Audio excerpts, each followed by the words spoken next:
We didn't do that. So we're gonna get the understanding of that, man. So when James said that, he fully didn't understand what he was saying. He got it partially right. I'm gonna say it again. The fulfillment of that, what he said, pursuant to Amos, the 9th chapter and 11th verse, is talking about now. Go ahead. 2 Thessalonians 2 verse 3. Let no man deceive you by any means. But I'm gonna say this: the people went up to John, right, and asked John, "Are you Elijah?" What did John say? He said no. Was he going off? Yeah, he was going off. Was he wicked? No, he wasn't wicked. The reason why he said no, because he didn't know. The Most High didn't open up his spirit for him to know that he was John. So when they asked him that question, he said no, he wasn't. But in fact, he was, because it was Yahweh Shai through the Spirit that had to say, "That's John. That is Elijah. That John is Elijah." Which John didn't know that he was Elijah. Go ahead. 2 Thessalonians 2 and 3. Let no man deceive you by any means, for that day shall not come except they come. So you Israelites out there, man, you liked it when we was on out there speaking and getting you like that stuff. You like that bullshit. You like that drama, man. But when it comes down to really teaching you, not that many people are watching us that much, man. There's only a handful of guys that's really watching what we're watching and going out there and doing the work, man. All right, you fly by night Israelites out there that it felt good, and there was a lot of guys back when we first got out there. You had all these guys following us, and they made up their whole, and you don't see them no more. You don't even see them guys no more. You go to their account, if you find it, you put their account, account was closed by them. Okay, this ain't no. Hey, brother, the race is not given to the swift, man. All right, this is like a marathon. All right, you get on fire for about 3 weeks and then you fall off, man. Go ahead. 2 Thessalonians 2 and 3. Let no man deceive you by any means, for that day shall not come except there come a falling away first, and that man of sin be revealed. So hold up now. If who said that that was James that said that was a fulfillment. Well, if that was the case, then somebody's going off here. Either James is going off or Paul is going off. Because we were all going to fall, and we all were going to become Gentiles, man. Go ahead. Let no man deceive you by any means, for that day shall not come except there come a falling away first. And all of us fell. Go ahead. And that man of sin be revealed, the son of perdition, who opposeth and exalteth himself above all that is called the Most High, all that is worshipped, so that he as the Most High sitteth in the temple of the Most High, showing himself that he is the Most High. And that's Esau setting himself up as being the Most High, setting himself up as being the angel, setting himself up as being the son of the Most High. So now they're being revealed, man. That's why when we go on YouTube, they kicking us off, because that truth is really getting to them, man. And you ain't gonna stop the truth. That's it on that. Let's go back to where we left off in Acts. Acts chapter 15 verse 15. And to this agree the words of the prophets, as it is written, after this I will return and build again the tabernacle of David, which is fallen down, and I will build again the ruins thereof, and I will set it up, that the residue of men might seek after the Lord, and all the Gentiles upon whom my name is called, saith the Lord, who doeth all these things. It said all the Gentiles. The majority of the Gentiles was on the other side of the world. They was up there in Asia Minor. They were scattered all over the place, man. And Paul said there's going to be a falling away. So the falling away took place. Now we're coming back together. So James didn't fully understand what he was saying. He got it partially right. All right? Now hold that and give me the book of Amos, the 9th chapter and 11th verse, to see what scripture James was quoting. Go ahead. Amos chapter 9 verse 11.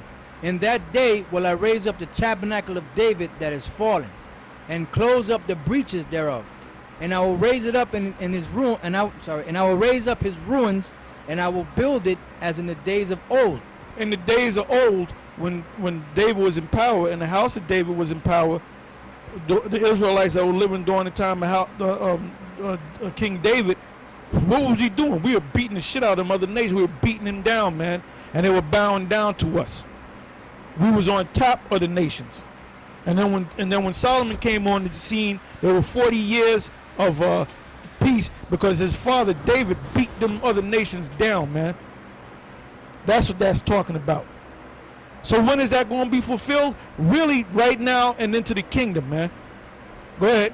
That they may possess the remnant of Edom and of all the heathen which are called by my name. Yeah, because James and Paul and them didn't possess them nations. They didn't possess the Romans. Matter of fact, the Romans put them to death, man.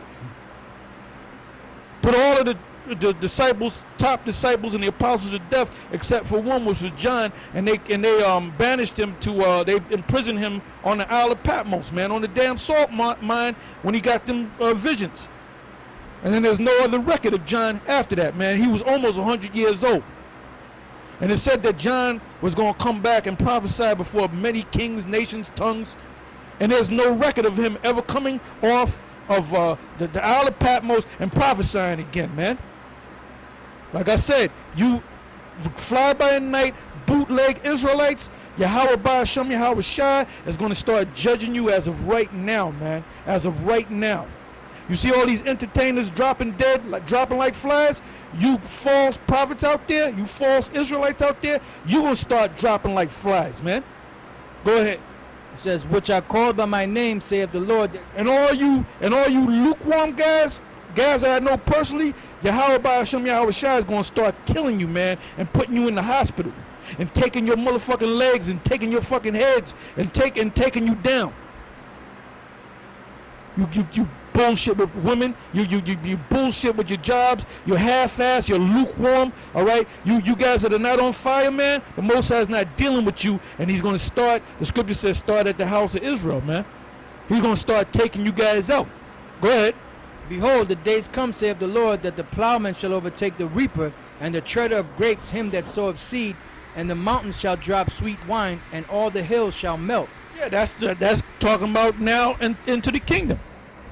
Now let's go back to where we left off in the book of Acts. Acts 15:15. And to this agree the words of the prophets as it is written. After this I will return and will build again the tabernacle of David, which is fallen down.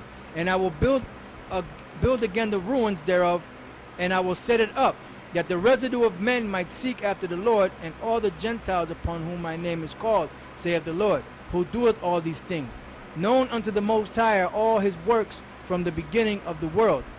Wherefore my sentence is that we trouble not them which from among the Gentiles, Israelite foreigners, are turned to the Most High, but that we write unto them that they abstain from pollutions of idols, and from fornication, and from things strangled, and from blood.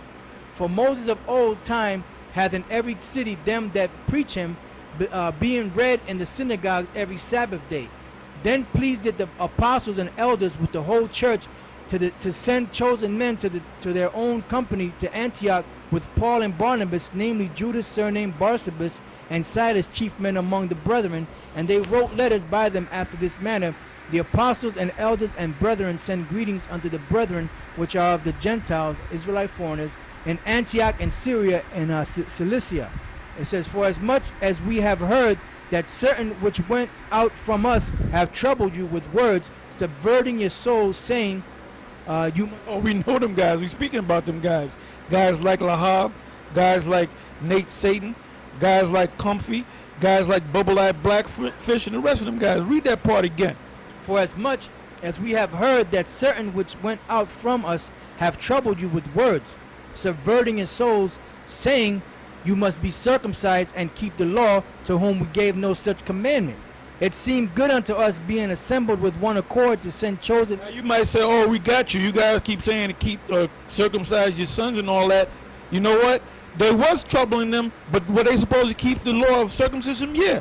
But like I said before, you had Gentiles that were just coming into that, so you wasn't supposed to put no burden on them of keeping every law perfectly, man. That's why they say, come not to animal that's been strangled, neither commit ye fornication, don't eat blood, all right? Because that's one of the first commandments that Noah received when he landed, man. When the flood subsided, man, he said, don't eat no animals that